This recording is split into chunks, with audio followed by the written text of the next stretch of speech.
I believe Jody Wilson-Raybould, without a doubt.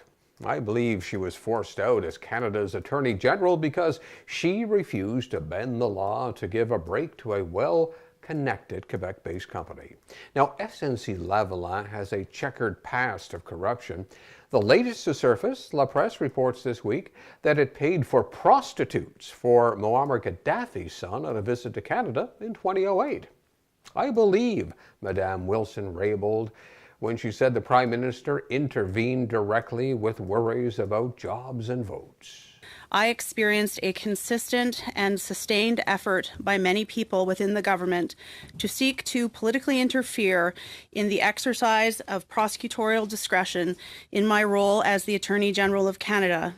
Now, Trudeau denies all of this. Well, what would you expect him to do? He obviously hoped it would come down to he said, she said, but her testimony was so strong that Madame Wilson-Raybould's credibility remains intact. Now, beyond reproach, there are those like our own Premier, François Legault, who says, well, let's just cut a deal for SNC-Lavalin and make it all go away. Too many jobs are at stake. Companies make threats all the time to get what they want. Legault wants to make Quebec the victim here. Well, it's not that simple. We do have rule of law, and no one or no one company should be above that law, regardless of political considerations. And that's what's at stake here. That long-standing Canadian affliction of liberal arrogance is back. The Prime Minister will just hope it all goes away too. But with an election in just over 200 days, Jody Wilson-Raybould says she is a truth teller. My bet is that most Canadians believe her. Truth to power. Our worst fears of the CAQ government are being realized, and I bet we are in for a challenging few years. Like the orange menace south of the border, François Legault's strategy will be to play to his base. The rest of us don't really matter, do we? A government that so far has been heavy-handed in a simple bilingual sign issue at Lachute Hospital. A government that unilaterally decided to give an English high school to the French board without one peep of consultation. A government that has decided to strip 18,000 immigrants of their applications that will send people to the back of the line after waiting for years. Quebec's ombudsman rightly chastised the CAQ, saying the government is showing no empathy or fairness. These are people, not pieces of paper.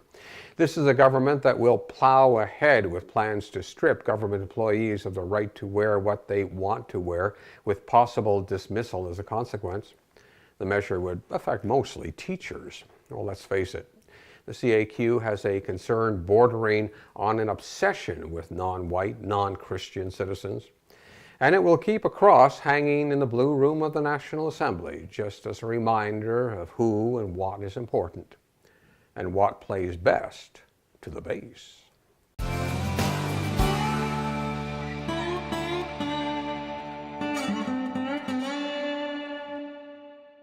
Welcome to the new ice age. I cannot remember when conditions were this bad, nor can many other Montrealers. I've lived here 35 years. It has never, ever been anywhere this bad.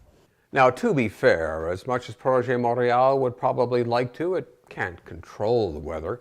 And this year has been a bloody freezing mess. Other cities have had to cope with ice as well, but, and it is a big but, we should be able to do much better another winter like this without improvement in how snow and ice is handled. We'll sink the Plante administration in the next election. And it's the sidewalks that are of most concern.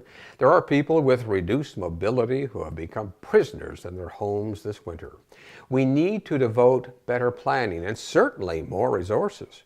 When it snows, clean it up, particularly when meteorologists tell us that rain and a deep freeze will follow. Now, taxpayers have basic expectations from their municipal governments. Keep them safe, provide places to play, remove the garbage, and clear the streets and sidewalks. The current mayor talks the talk, but she doesn't walk the walk, because this year that's pretty much impossible on Montreal sidewalks. Finally, a quick word on Michael Cohen and his testimony this week. He says he is a man on the path to redemption. He's hard not to believe. When he calls Trump a racist, a con man, and a liar, he knows of what he speaks. It was telling that the sad sack Republicans did not challenge any of Cohen's testimony, preferring to attack the witness instead. Perhaps telling because they suspected he was telling the truth, but perhaps they feared he really was. I'm Barry Wilson. You can follow us on Facebook and Twitter, and please subscribe to our YouTube channel. Don't forget to check out our weekly poll on Facebook. We want to know what you think.